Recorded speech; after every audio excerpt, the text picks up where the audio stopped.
खुश रहने का 5 सबसे आसान तरीका। चलो आइए जानते हैं। नंबर 1, ध्यान रखें कि खुश रहना आपकी बुनियादी जिम्मेदारी है। किसी इंसान की पहली और सबसे महत्वपूर्ण जिम्मेदारी एक खुश मिजाज प्राणी होने की है। खुश रहना जीवन का चरम पहलू नहीं है, यह जीवन का बुनियादी पहलू है। अगर आप खुश नहीं हैं तो आप अपने जीवन में क्या कर सकते हैं? एक बार आप खुश हों तभी दूसरी महान संभावनाएं खुलती हैं। चाहे आप जो भी करें, आप अपने अंदरूनी गुणों को ही विस्तार देते हैं और जगाते हैं। चाहे आप इस बात को पसंद करें या नहीं, हकीकत यही है। जब तक कि कोई महत्वपूर्ण चीज आपके भीतर घटित नहीं होती, आप दुनिया के लिए कुछ बहुत महत्वपूर्ण नहीं कर सकते।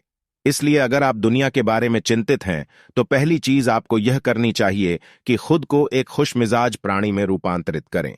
नंबर 2, पहचाने की खुशी आपकी मूल प्रकृति है।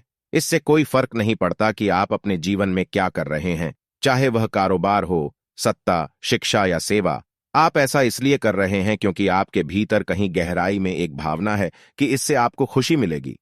इस धरती पर हम जो कुछ भी करते हैं वह खुश रहने की इच्छा से करते हैं, क्योंकि यह हमारी मूल प्रकृति है। जब आप बच्चे थे तो आप यूं ही खुश थे, वही आपकी प्रकृति है। खुशी का स्रोत आपके भीतर है, आप उसे हमेशा के लिए एक जीवंत अनुभव बना सकते हैं। नंबर 3, चीजों का महत्व पहचानें।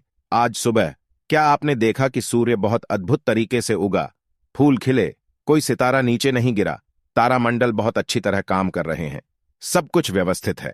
आज समूचा ब्रह्मांड बहुत बढ़िया तरीके से काम कर रहा है, मगर आपके दिमाग में आया किसी विचार का एक कीड़ा आपको यह मानने पर मजबूर कर देता है कि आज बुरा दिन है। कष्ट मुख्य रूप से इसलिए होता है क्योंकि ज्यादातर इंसान इस जीवन के प्रति सही नजरिया खो बैठे हैं। उनकी मनोवैज्ञानिक प्रक्रिया अस्तित्व की प्रक्रिया से कहीं बड़ी हो गई है, या सीधे सीधे कहें तो आपने अपनी रचना को सृष्टा की सृष्टि से कहीं अधिक महत्वपूर्ण बना दिया है। यह सारी पीड़ा का बुनियादी स्रोत है। हम इस बात की पूरी समझ खो बैठे हैं कि यहां जीवित रहने के क्या मायने हैं। आपके दिमाग में आया कोई विचार या आपके मन की कोई भावना फिलहाल आपके अनुभव की प्रकृति को तय करती है। और यह भी हो सकता है कि आपके विचार और भावना का आपके जीवन की सीमित हकीकत से कोई लेना देना ना हो। पूरी सृष्टि बहुत बढ़िया तरीके से घटित हो रही है, मगर सिर्फ एक विचार या भावना सब कुछ नष्ट कर सकती है। नंबर 4, मन या दिमाग को उसके असली रूप में देखें। जिसे आप मेरा मन कहते हैं वह असल में आपका नहीं है, आपका अपना कोई मन नहीं है। कृपया इस पर ध्यान दें। जिसे आप मेरा मन कहते हैं वह बस समाज का कूड़ेदान है। कोई भी और हर कोई जो आपके पास से गुजरता है वह आपके दिमाग में कुछ न कुछ डाल जाता है। आप वाकई यह चुन नहीं सकते कि किससे आपको चीजें ग्रहण करनी हैं और किससे नहीं करनी। अगर आप कहते हैं मुझे यह व्यक्ति पसंद नहीं है, तो आप किसी भी और से ज्यादा उस इंसान से ग्रहण करेंगे।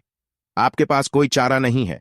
अगर आपको इस बात की जानकारी हो कि उसे ठीक करके कैसे इस्तेमाल करना है, तो यह कूड़ेदान उपयोगी हो सकता है।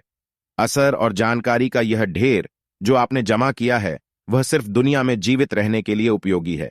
आप कौन हैं इससे उसका कोई संबंध नहीं है। नंबर 5, पाने की कोशिश न करें, अभिव्यक्त करना शुरू करें। आज हम इतने जोर शोर से खुशी की तलाश कर रहे हैं कि धरती का जीवन ही खतरे में पड़ गया है। खुशी की तलाश में न रहें, दुनिया में अपनी खुशी को अभिव्यक्त करना जानें। अगर आप मुड़कर अपने जीवन को देखें तो आपके जीवन के सबसे खूबसूरत पल वे थे जब आप अपनी खुशी को अभिव्यक्त कर रहे थे, न कि जब आप उसकी तलाश कर रहे थे। जो आप बचाते हैं वह कभी आपका गुण नहीं होगा, जो आप फैलाते हैं, जो आप बिखेरते हैं, वह आपका गुण होगा। अगर आप अपनी खुशी को बचा बचा कर रखेंगे तो जीवन के अंत में कोई ऐसा नहीं कहेगा उसने अपने अंदर खुशी का एक एक अंश बचा कर रखा, वह बहुत खुशी के साथ मरा। वे कहेंगे यह भयानक प्राणी अपनी जिंदगी में कभी मुस्कुराया तक नहीं। लेकिन अगर आप हर दिन अपनी खुशी और प्यार को फैलाएंगे तो लोग कहेंगे अरे वह एक खुश मिजाज और प्यार करने वाला इंसान था। अगर आपको हमारी ये वीडियो पसंद आई हो तो वीडियो को लाइक करें तथा चैनल को सब्सक्राइब करना ना भूलें।